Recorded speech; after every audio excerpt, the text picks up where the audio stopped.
श्री विष्णु महापुराण नमो नमः। तदंतर जल के गुण रस को तेज अपने में लीन कर लेता है। इस प्रकार रस तन मात्रा का क्षय हो जाने से जल भी नष्ट हो जाता है। तब रसहीन हो जाने से जल अग्नि रूप हो जाता है तथा अग्नि के सब ओर व्याप्त हो जाने से जल के अग्नि में स्थित हो जाने पर यह अग्नि सब ओर फैलकर संपूर्ण जल को सोख लेता है और धीरे धीरे यह संपूर्ण जगत ज्वाला से पूर्ण हो जाता है। जिस समय संपूर्ण लोक ऊपर नीचे तथा सब ओर अग्नि शिखा से व्याप्त हो जाता है, उस समय अग्नि के प्रकाशक स्वरूप को वायु अपने में लीन कर लेता है। सबके प्राण स्वरूप उस वायु में जब अग्नि का प्रकाशक रूप लीन हो जाता है तो रूप तन मात्रा के नष्ट हो जाने से अग्नि रूपहीन हो जाता है। उस समय संसार के प्रकाशहीन और तेज के वायु में लीन हो जाने से अग्नि शांत हो जाता है और अति प्रचंड वायु चलने लगता है।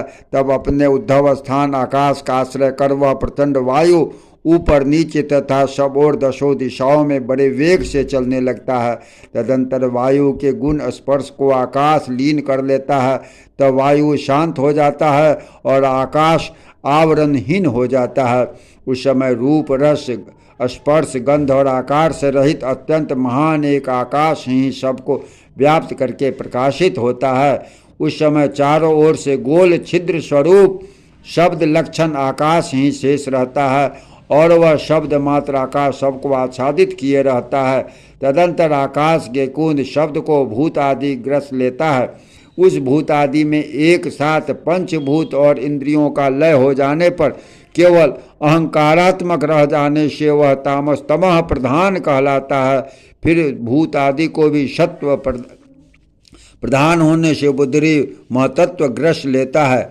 जिस प्रकार पृथ्वी और महतत्व ब्रह्मांड के अंतर जगत की आदि अंत सीमाएं हैं, उसी प्रकार उसके बाह्य जगत भी है। हे महाबुद्धि, इस तरह जो 7 आवरण बताए गए हैं वे सभी प्रलय काल में पूर्वत पृथ्वी आदि क्रम से परस्पर अपने अपने कारणों से लीन हो जाते हैं। जिससे यह समस्त लोक व्याप्त है वह संपूर्ण भूमंडल 7 द्वीप 7 समुद्र 7 लोक और सकल पर्वत श्रेणियों के सहित जल में लीन हो जाता है। जय जय।